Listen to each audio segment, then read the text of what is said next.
Boa noite, amados irmãos da igreja do NASP São Paulo, os demais também de outras igrejas e amigos que estão assistindo, e aqueles também que assistirão essa gravação no futuro, em qualquer lugar onde você estiver, você é muito bem-vindo também. Essa vigília será sobre eventos finais, e nós teremos aqui o estudo de 6 temas. Coube a mim apresentar os primeiros 2. E o primeiro deles, como já foi mencionado, é a respeito do selamento. Nós vamos estudar especialmente o Apocalipse. Esse livro é fantástico, o último livro da Bíblia. Tanta coisa bonita, importante e profunda que há nele. É um livro diferente dos demais. É um livro altamente simbólico. E além disso também apresenta muitos contrastes. Eu queria agora apresentar para vocês, lembrar alguns dos contrastes que encontramos ali. Por bondade. Então aqui nós temos alguns deles. Vejam. Nós temos lá, de um lado, o Cordeiro de Deus, que é o personagem central do Apocalipse. Do outro lado, nós temos o seu inimigo, que é o dragão.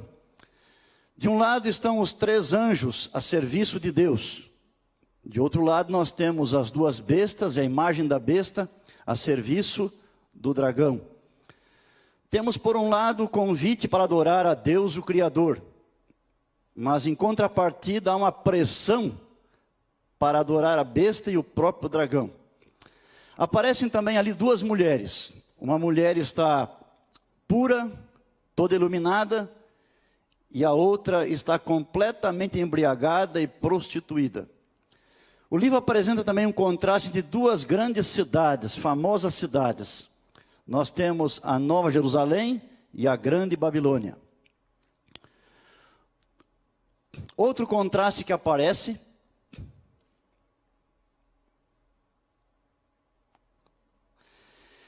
por um lado nós temos a ceifa da seara da terra e também a colheita das uvas da terra. São 2 colheitas, uma de cereal e outra de frutos, no caso as uvas. Temos também os remidos felizes entrando, cantando o cântico de Moisés e do Cordeiro, e os ímpios recebendo as 7 últimas pragas, mordendo a língua de tanta dor e blasfemando de Deus. Vemos nesse livro os justos mortos revivendo na primeira ressurreição e recebendo a imortalidade. Mas também vemos ali todos os ímpios participando da segunda ressurreição para receberem a justa paga e serem destruídos. Enquanto Cristo reina por 1000 anos, Satanás ficará preso por 1000 anos. Também há o primeiro céu e a primeira terra que passam, e o surgimento de um novo céu e de uma nova terra. Pode passar o próximo quadro, por bondade. Esses contrastes todos, eles nos lembram das palavras de Jesus, quando falou sobre 2 portas e também sobre 2 caminhos. Um caminho que leva à vida eterna, à salvação, e outro que leva à perdição. E sempre tendo à nossa disposição a escolha, e nos incentivando a escolher o bom caminho, aquele que leva para próximo de Deus e também para a salvação. Continuando um pouquinho mais, pode passar por favor, que aqui o aparelhinho não está funcionando. Um outro contraste que aparece no Apocalipse é este aqui, o selo de Deus e a marca da besta. Enquanto Deus tem um selo para selar os seus filhos, os últimos dias, o dragão também tem uma marca para colocar através da besta sobre aqueles que rejeitam a salvação que Deus está oferecendo. O nosso estudo nessa noite vai focalizar nesse primeiro elemento, o selo de Deus, conforme aparece no Apocalipse.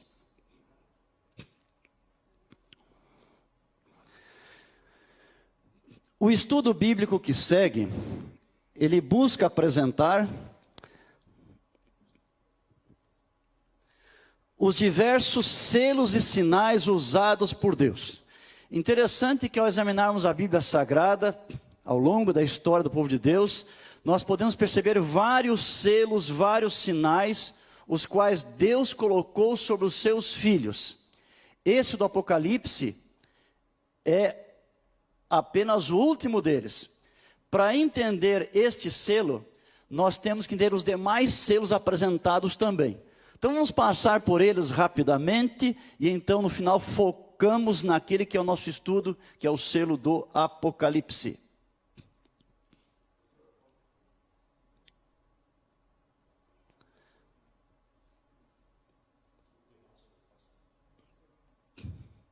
Bom,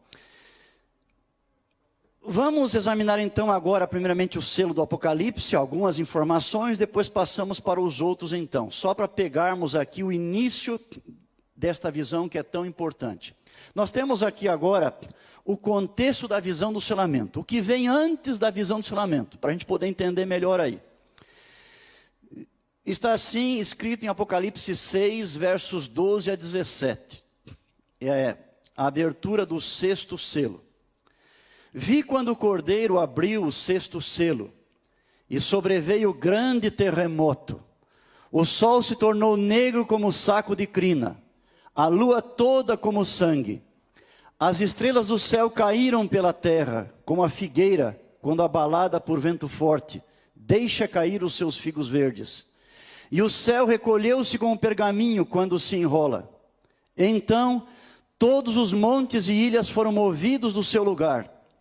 Os reis da terra, os grandes, os comandantes, os ricos, os poderosos, e todo escravo e todo livre se esconderam nas cavernas e nos penhascos dos montes, e disseram aos montes e aos rochedos: caí sobre nós, e escondei-nos da face daquele que se assenta no trono e da ira do Cordeiro, porque chegou o grande dia da ira deles, e quem é que pode suster-se? Veja o finalzinho desta visão. Esta visão está apresentando para nós uma mensagem do sexto selo. O dia da volta de Cristo é chegado. É apresentado como sendo o dia da ira, tanto de Deus Pai, como também do Cordeiro. E agora a visão termina com uma pergunta: quem é que pode suster-se? Quem são as pessoas que quando Cristo vier, estarão em pé e o receberão com alegria, porque estão preparadas? Sendo assim, agora, a continuação do Apocalipse invade o capítulo 7, e a primeira visão que aparece ali é uma resposta a essa pergunta, e é justamente através do selamento.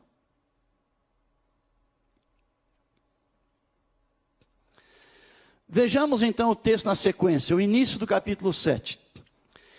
Depois disso vi 4 anjos em pé nos 4 cantos da terra, conservando seguros os 4 ventos da terra, para que nenhum vento soprasse sobre a terra, nem sobre o mar, nem sobre árvore alguma.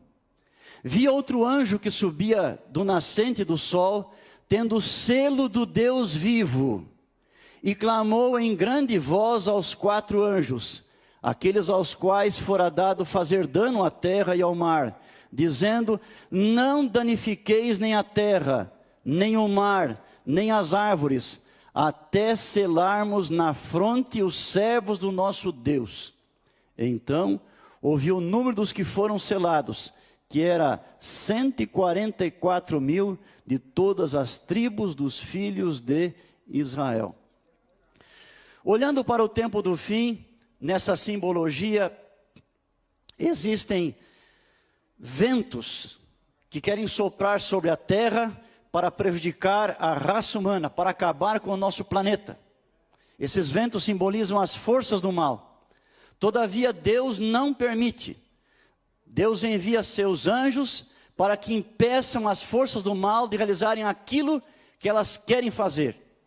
Elas terão mais tarde, mais adiante, uma liberdade para fazer este mal, mas por enquanto não podem fazer. Por quê? Porque Deus está marcando, assinalando os seus filhos, para que eles possam subsistir até o fim, e então aguardar a volta de Cristo com alegria, e receber para sempre o seu Salvador. Na sequência agora, nós temos aqui o seguinte: um pouco depois, num outro capítulo, que é o 14, no verso 1, nós encontramos ali aquela informação que eu vou ler para vocês. Agora está o mesmo grupo de pessoas, só que elas não estão sendo seladas, elas já foram seladas, e não estão mais aqui na terra, já estão no céu completamente salvos, o mesmo grupo de pessoas. E João então escreveu assim: olhei e eis o Cordeiro em pé sobre o monte Sião, e com ele 144.000, tendo na fronte escrito, observe, isso é importante para o nosso estudo depois, na fronte o que está escrito nesse selo, o nome, o seu nome e o nome de seu pai. Olha que importante é isso. Vamos adiante um pouquinho mais aqui. Para entender o assunto, nós temos que saber o que é um selo. Você vai dizer assim, não, mas eu sei o que é um selo. Bem, vamos ver então. Para nós, o que é um selo? É um pequenino pedacinho de papel que tem uma imagem, tem alguma inscrição e representa o pagamento de uma taxa que a gente faz para que o correio leve uma carta, um pacote de um lado para outro. Para nós isto é um selo, certo? Só que na Bíblia o selo não tem nada a ver com isso. Então você tem que esquecer o nosso selo para entender o selo apresentado na palavra de Deus. O selo da Bíblia, ele é mais parecido com um carimbo. Observem aqui. Os selos da Bíblia, eles eram feitos de material duro, geralmente pedra ou metal. Aqui nós temos uma imagem para vocês terem uma ideia, ok? Vamos ver um pouquinho mais sobre o selo nos tempos da Bíblia. Havia dois tipos de selos nos tempos bíblicos. Havia um selo que era uma marca que ficava no anel da pessoa, e havia o outro selo que era na forma de um carretelzinho.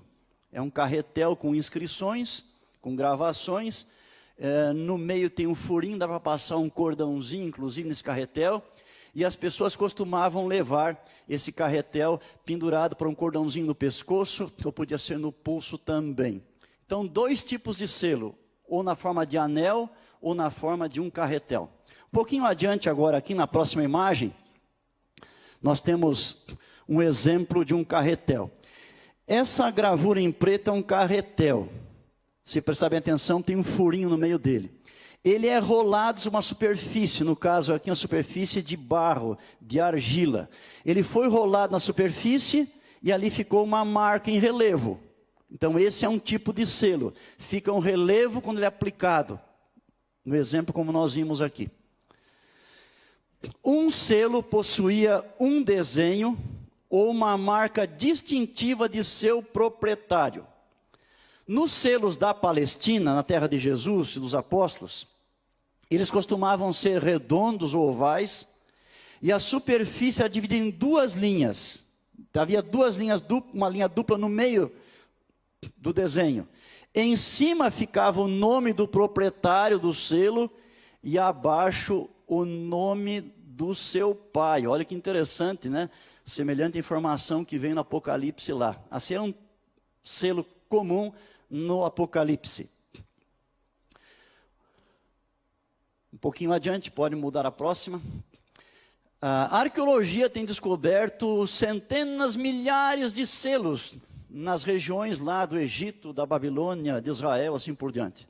Aqueles que já visitaram essas terras bíblicas, certamente passaram por museus e viram dezenas e centenas de selos que foram descobertos, né?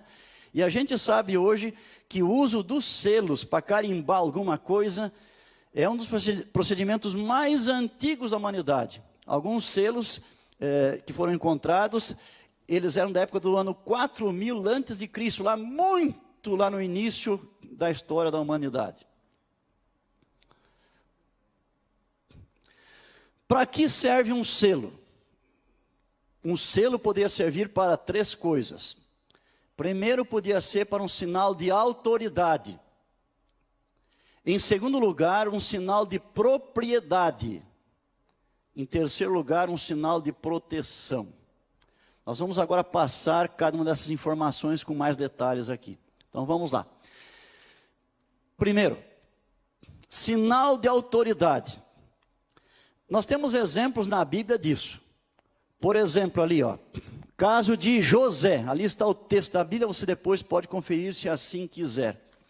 José, assim que foi nomeado governador da terra do Egito, ele recebeu do faraó um anel. E com esse anel ele podia agora carimbar os documentos que passassem por sua mão. Cada um que pegasse um documento com aquele carimbo específico sabia que vinha do governador José, era um sinal de autoridade.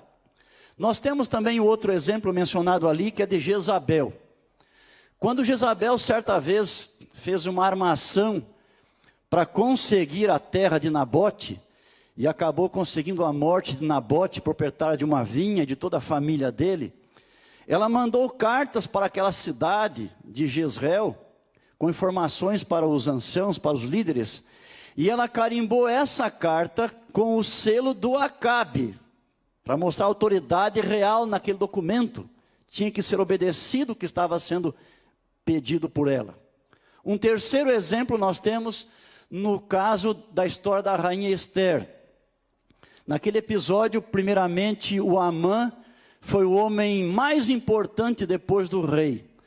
E quando Amã ele fez um decreto para destruir o povo de Deus, arrasar com todos os judeus, o rei entregou para ele, o rei Assuero, o seu anel. E o Naamã fez o documento, então, e apertou aquele anel naquele documento, e ele foi despachado. E assim, por onde ele fosse, quem recebia sabia da autoridade real de quem estava enviando e proclamando aquele decreto. É interessante que quando as coisas depois reverteram, e o Amã foi morto, e agora o Mardoqueu tornou-se homem importante no reino, o Mardoqueu fez um novo documento a favor do povo judeu. E de novo pegou o mesmo martelo do rei, que havia selado o primeiro documento, selou agora o novo documento, mostrando que também era de autoridade real. Vamos adiante. Atualmente, as autoridades do nosso país e do mundo costumam usar um papel timbrado, ou um papel que contenha um carimbo, com o seu nome, né, da autoridade, a função da autoridade e o território onde está atuando. Então podemos imaginar aqui um carimbo do presidente da República, ali está o nome dele, Jair Messias Bolsonaro, ali está a função dele, presidente da República, e ali está também o território que ele domina, República Federativa do Brasil. Então assim eram os selos. Vamos seguir um pouquinho mais. É interessante que naqueles tempos bíblicos, quando alguém ia até um oleiro e encomendava uma certa quantidade de vasilhas, e a maioria das vasilhas, para não dizer quase todas, eram feitas de cerâmica, ao oleiro fazer a vasilha encomendada, ou as vasilhas, ele sempre colocava ali um selo, uma marca do proprietário, para indicar a quem pertencia. Então, quando qualquer templo, um templo pagão, por exemplo, encomendasse vasilhas para um oleiro, e ele fosse buscar, ele receberia as vasilhas já com a marca daquele templo pagão. Quando também um rei no seu palácio encomendava vasilhas, utensílios de argila, e iam receber esse material, também já tinha a marca do palácio. Então, o selo, ele indica também propriedade. Então, em primeiro lugar, vimos autoridade. Agora estamos vendo que está mencionando aqui a propriedade. O selo indica quem é o proprietário daquele objeto. E ainda hoje, as pessoas fazem a mesma coisa, pessoas e instituições. Nós estamos aqui, por exemplo, nesse momento, num campus. Aqui nós temos uma biblioteca com milhares de volumes. E se formos a eles, verificaremos que eles também têm cada um carimbo. Ali está o nome da biblioteca, para dizer a quem o livro ou a revista realmente pertence. E é interessante também que nós temos o caso em nosso país, em qualquer lugar do mundo quase, os fazendeiros, quando eles têm o seu gado, eles costumam carimbar o gado também. Nesse caso é a ferro e fogo no couro do boi. E aquela marca fica para sempre. Então, se o boi se desgarrar ou for perdido, ou alguém levar o boi embora, qualquer um pode saber a quem o boi pertence, porque tem a marca. indica então o seu proprietário. Um pouquinho mais adiante agora. Um terceiro uso do selo era sinal de proteção. Por exemplo, naquela época antiga não havia livros como os nossos livros de hoje, retangular, quadradinho, bonitinho, perfilados. Eles eram na forma de rolo, as cartas, documentos, livros, tudo na forma de rolo. E quando alguém queria enviar um documento, um rolo, com qualquer conteúdo para outra pessoa, e não queria que ninguém no caminho ficasse lendo, então ele enrolava o rolo, passava um cordãozinho, dava um nó, e colocava ali um pedacinho de argila, ou de cera, e então com o seu anel pressionava, aquilo secava, era um lacre. Não tem como ler o documento a não ser que romper aquele lacre. Então era um sinal importante para eles naqueles dias também. E é assim que funcionava. Isso protegia o documento, portanto. Nós temos outros exemplos na Bíblia. Pode ir um pouquinho mais.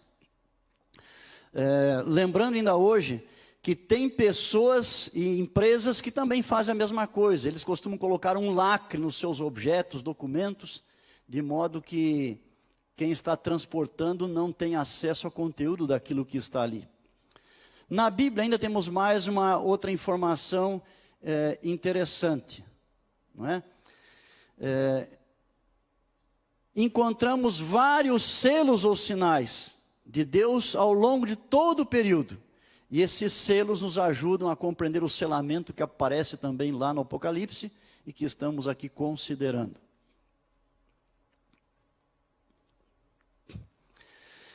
O primeiro selo que a gente vê na Bíblia é a circuncisão. Então nós temos o texto que está lá em Romanos capítulo 4, verso 13, também na sequência o verso 11, onde Paulo, falando da circuncisão, ele escreveu assim: pois que diz a Escritura, Abraão creu em Deus, e isso lhe foi imputado para a justiça, e recebeu o sinal da circuncisão como selo da justiça da fé. Portanto, observe aqui nessa informação da Bíblia, que a circuncisão é chamada de sinal ou de selo, e era colocado sobre o povo de Deus. Primeiramente foi colocado sobre Abraão, que é o pai da fé. Abraão creu em Deus, e como sinal desta fé que ele tinha em Deus, veio a circuncisão. E nós percebemos aí, que a circuncisão demonstrava, primeiramente, a fé de Abraão, mas também a obediência dele, porque aquilo que Deus pediu para ele fazer, ele fez. O exemplo mais marcante foi quando Deus pediu para ele sacrificar Isaac, que era o seu bem maior, e Abraão se dispôs a fazer isso, ele creu em Deus, creu que Deus iria ressuscitar seu filho, porque Deus havia dito que Isaac tornar-se-ia uma grande nação. Então ele creu em Deus, mas ele obedeceu também ao se dispor a sacrificar o seu filho Isaac. Assim a circuncisão demonstrava a fé e a obediência dos filhos de Deus. Só que ela foi um selo transitório. Com a morte de Cristo na cruz, ela perdeu o seu valor espiritual. E algumas cartas de Paulo falam deste assunto. Você tem ali alguns textos da Bíblia. Veja, por exemplo, aqui em Gálatas 5, verso 6, ele escreveu assim: porque em Cristo Jesus, nem a circuncisão, nem a incircuncisão tem valor algum, mas a fé que atua pelo amor. Durante mais ou menos 1500 anos, existiu a circuncisão como um selo de Deus sobre o seu povo, mas na cruz, esse selo foi cancelado e deixou de ter significado. Vamos para o segundo tipo de selo agora. O sangue do cordeiro nas portas. E nós temos isso na Bíblia em Êxodo capítulo 12. O texto está dizendo para nós que naquela ocasião em que Israel saiu do Egito, foi liberto do Egito, Deus iria mandar um anjo para destruir parte dos egípcios, inimigos de Deus e de seu povo.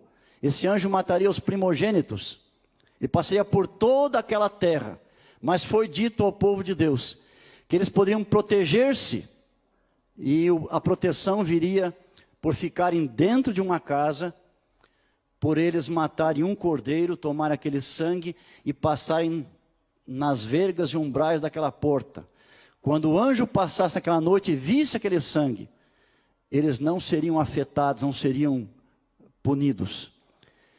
É interessante que a palavra Páscoa em inglês é Passover, passar sobre. Lembrando que o anjo passou sobre a casa do povo de Deus e nenhum deles foi ferido. Este selo, meus amados, era um selo de proteção. Quem tinha o selo foi protegido e não houve nenhuma perda, nenhum prejuízo para essa família que estava ali abrigada. Esse selo, ele também representa a fé. A pessoa tinha que crer que assim seria, mas também tinha que obedecer. Ele tinha que matar o cordeiro, tinha que passar o sangue na porta, tinha que ficar dentro da casa. Então é um símbolo, é um sinal, mas de novo, como o primeiro, ele indica a fé, mas também a obediência. Terceiro selo, vamos ver aqui. Pode ir mais uma. O terceiro selo na Bíblia é o sábado. Então, quando eles saíram do Egito e chegaram ao Monte Sinai, ficaram acampados ali cerca de 1 ano, e Deus deu ao seu povo as suas leis. Os mandamentos não são uma lei nova, eles existiram desde o princípio do mundo. Eles aparecem na Bíblia, na sua ordem, 10 mandamentos em Êxodo 20. Mas se você examinar sua Bíblia de Êxodo 20 para trás, vai verificar quantas vezes são mencionados os mandamentos e a transgressão dos mandamentos também. Por exemplo, o pecado de Caim, o grande pecado qual foi? Que mandamento ele transgrediu? Não matarás. Você chega um pouquinho antes do Êxodo 20, o Êxodo 16. Você tem ali a entrega do maná. E essa entrega do maná destacou um mandamento, que foi o sábado. No sábado alguns foram catar maná, mas não havia. Como Deus havia dito então para eles, recolhesse o dobro na sexta-feira, porque no sábado não cairia. E esse episódio marcou então o sábado. Interessante aqui, observando o que está escrito ali, em Êxodo 31, versos 16 e 17, nós lemos: pelo que os filhos de Israel guardarão o sábado, celebrando-o por aliança perpétua nas suas gerações.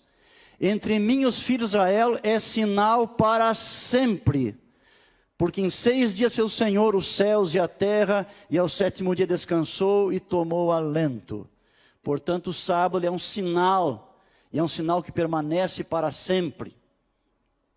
Um pouquinho mais ainda a respeito do sábado. Vamos ver aqui outras imagens. O sábado é um sinal entre Deus e seu povo para sempre. Lembra-nos que Deus é o Criador. Também é um sinal de que é Ele que nos santifica. Isto é, a cada dia nos torna mais semelhantes a Ele mesmo.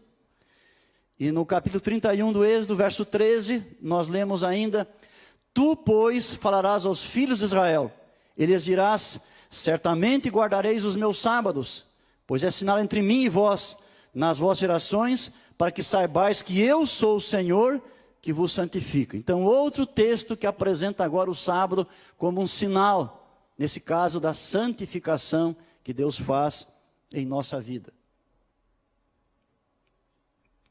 Pode projetar a próxima. O profeta Ezequiel também recebeu de Deus mensagens sobre o sábado, e ali ele escreveu no capítulo 20, verso 20: santificai os meus sábados, pois servirão de sinal entre mim e vós, para que saibais que eu sou o Senhor vosso Deus. Então, o sábado, quando devidamente guardado por nós, ele é um sinal de que realmente o Senhor é o nosso Deus. E aquele que guarda o sábado, como Deus deseja, está manifestando fé em Deus como Criador, Redentor, Santificador, mas também está obedecendo ao mandamento que Ele deixou. Então existe aí a fé e também a obediência. Vamos adiante. A guarda do sábado é para nós uma indicação externa de uma atitude interna. Isso nos lembra o livro de Hebreus, capítulo 8, verso 10, que fala sobre a lei de Deus. E o autor escreveu: porque esta é a aliança que firmarei com a casa de Israel, depois daqueles dias, diz o Senhor.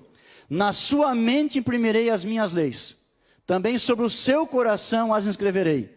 E eu serei o seu Deus, e eles serão o meu povo. E esse selo, ele permanece. Eles distinguem as pessoas que amam a Deus e que guardam os seus mandamentos. Agora, o quarto selo. Esse é o menos conhecido de todos. Esse selo aparece no profeta Ezequiel. Mas vamos atentar um pouquinho agora para alguns detalhezinhos que são pouco conhecidos. No ano 592 antes de Cristo, 6 anos antes de Jerusalém ser destruída pelos exércitos de Babilônia, Ezequiel recebeu uma visão sobre selamento. E essa visão ele conta da seguinte maneira, está no capítulo 8. Desde o início diz assim: então ouvi que gritava em alta voz, dizendo: chegai-vos vós, executores da cidade, cada um com a sua arma destruidora na mão. Eis que vinham 6 homens a caminho da porta superior, que olha para o norte, cada um com a sua arma esmagadora na mão, e entre eles certo homem vestido de linho. Pode seguir, por favor? Com estojo de escrevedor à cintura. Entraram e se puseram junto ao altar de bronze. A glória de Deus Israel se levantou do querubim, sobre o qual estava, indo até a entrada da casa. E o Senhor clamou ao homem vestido de linho, que tinha um estojo de escrevedor à cintura, e lhe disse: passa pelo meio da cidade, pelo meio de Jerusalém, e marca com um sinal a testa dos homens que suspiram e gemem por causa de todas as abominações que se cometem no meio dela. Vamos mais um pouquinho aí. Aos outros disse, ouvindo eu, aos outros 6 que o acompanhavam: passai pela cidade após ele, e sem que os vossos olhos poupem, e sem que vos compadeçais, matai. Matai a velhos, a moços e a virgens, a crianças e a mulheres, até exterminá-los. Mas a todo homem que tiver o sinal, não vos chegueis. Começai pelo meu santuário. Então começaram pelos anciãos que estavam diante da casa. E ele lhes disse: contaminai a casa, enchei de mortos os átrios e saí. Saíram e mataram na cidade. Interessante, esta visão aqui nunca aconteceu realmente. Isso aqui é uma figura, é uma simbologia que tinha primeiro validade para aquelas pessoas que estavam lá em Jerusalém e que dali a 6 anos enfrentariam o cerco de Nabucodonosor, no qual muitas delas iriam certamente que morrer. Então, nesta visão aqui, ela aparece do capítulo 8 até o capítulo 11, na verdade, né? Pode passar a próxima aí, onde estava. São esses capítulos todinhos a mesma visão. Nós vemos aqui um pedacinho dela, ok? Esses homens com as armas destruidoras simbolizavam a invasão babilônica e a destruição de Judá e de Jerusalém, a capital também. E essa visão transmitiu para aquelas pessoas 3 importantes lições. Primeira, embora muitos praticassem a idolatria secretamente, Deus sabia quais eram os seus verdadeiros seguidores e os protegeria. O processo do assinalamento separaria os que eram inteiramente fiéis a Deus daqueles que eram idólatras, de modo que os justos fossem poupados quando viesse a calamidade. Essa é a primeira lição. A segunda, os dirigentes, tais como os anciãos e os sacerdotes, eram grandemente responsáveis pela situação de Judá, por seus pecados, e por isso estariam entre os primeiros a serem punidos pelas forças destruidoras vindas da Babilônia. E a terceira lição para eles é que o tempo concedido a Judá se esgotara, logo viria a destruição. Então esse é o primeiro significado desta profecia de Ezequiel. Só que para nós tem um significado também, que é um significado secundário. Então vamos ver qual é. De acordo com Ellen White, esta visão de Ezequiel também retrata o que haverá no final da história humana. E nesse ponto, ela tem o mesmo significado do selo do Apocalipse que estamos estudando, e já veremos o que significa na verdade. Vamos adiante. O quinto selo. O quinto selo é muito conhecido no meio evangélico, é o Espírito Santo. E o apóstolo Paulo especialmente falou isso. Ele declarou algumas vezes nas suas cartas. Uma delas é Efésios, capítulo 1, verso 13. Ele escreveu assim: em quem também vós, depois que ouvistes a palavra da verdade, o evangelho da vossa salvação, tendo nele também crido, fostes selados com o Espírito Santo da promessa. Percebam aí, ó. Está dizendo que quem ouve a palavra de Deus, quem é evangelizado, e aí responde com fé, crê, essa pessoa ela é selada com o Espírito Santo, ok? Vejam outros textos de Paulo ainda sobre esse assunto, no próximo quadro. 2 Coríntios 1, 21 e 22, ele escreveu: mas aquele que nos confirma convosco em Cristo e nos ungiu é Deus, que também nos selou e nos deu o penhor do Espírito em nosso coração. E voltando para Efésios, ele dá uma advertência: e não entristeçais o Espírito de Deus, no qual fostes selados para o dia da redenção. É um selo de propriedade. O Espírito Santo em nós é um selo de propriedade. Quando temos o Espírito Santo, isso significa que nós pertencemos não mais ao dragão, ao inimigo de Deus, mas que nós pertencemos ao nosso Deus, ao nosso Criador e ao nosso Redentor também. Pode projetar de novo, por favor. Volta um pouquinho um quadro. Aí. Para alguém ser selado com o Espírito, ele deve crer, como nós vimos. Mas também deve obedecer. Porque lá em Atos 5,32 é dito para nós, de modo bastante claro, que o Espírito só é dado para quem obedece. E esse selo aqui, ele permanece para sempre com o povo de Deus, até o final da história humana também. Então, quem tem o Espírito pertence a Deus, é propriedade de Deus. Quem não tem o Espírito não pertence a Deus. Vamos agora, então, para o Apocalipse, para finalizar o nosso estudo. O que é o selo do Apocalipse? É um selo semelhante àquele usado na Palestina, que continha o nome do proprietário e o nome do seu pai. Neste caso, esse selo tem o nome de Jesus e o nome do pai de Jesus, que é Deus Pai. Contudo, devemos observar que na Bíblia, frequentemente a palavra nome é usada para referir-se ao caráter, e é isso que acontece nessa passagem. Então esse selo tem o nome do pai e do filho, mas nome é caráter. Quer dizer que a pessoa que recebe esse selo tem um caráter que é semelhante ao caráter do pai e também do filho. Deus não colocará qualquer marca visível na testa de seus filhos, mas neles imprimirá o seu caráter, de modo que se tornarão participantes da natureza divina. Desde a sua conversão, eles estão sendo transformados a cada dia mais semelhantes a Cristo. E isto é que é o selamento que Deus está realizando em nós. É declarado que estão selados na fronte, por quê? Porque dedicaram a mente a Cristo de modo cabal e completo. E isso nos leva a pensar nos mandamentos de Deus. Por quê? Porque os mandamentos refletem para nós o caráter de Deus, a mente de Deus. Assim, os selados são aqueles que têm um caráter como o de Deus, e portanto estão em harmonia com sua lei. A lei reflete o que Deus é. E se estamos em harmonia com Deus, estaremos também em harmonia, certamente, com a sua lei, que reflete a sua pessoa e o seu caráter.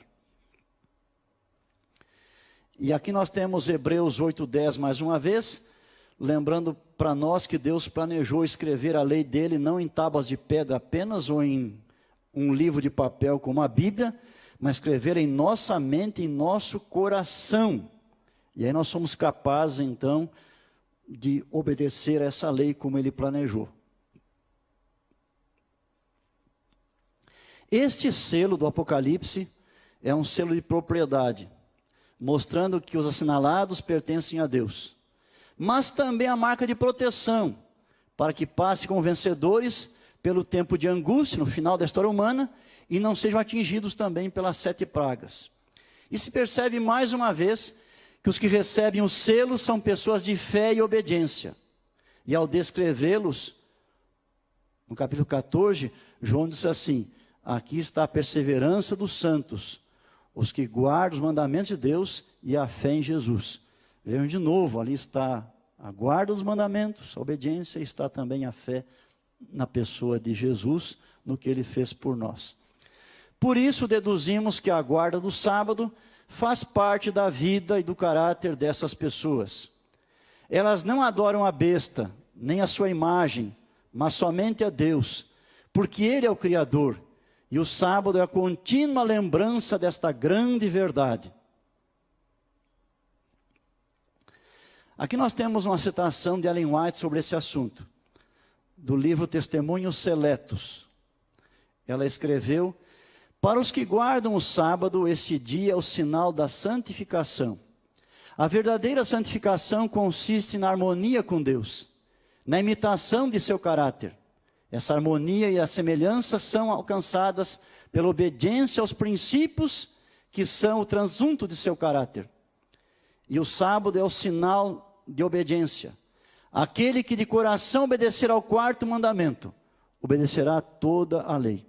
E esse selo, ele permanece também para sempre com os filhos de Deus, porque para sempre refletiremos o caráter de Deus e de seu Filho Jesus em nossa vida.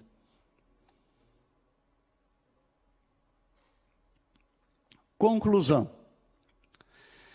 Como vimos, um selo dos tempos bíblicos era semelhante a um carimbo e servia para indicar autoridade, propriedade e proteção.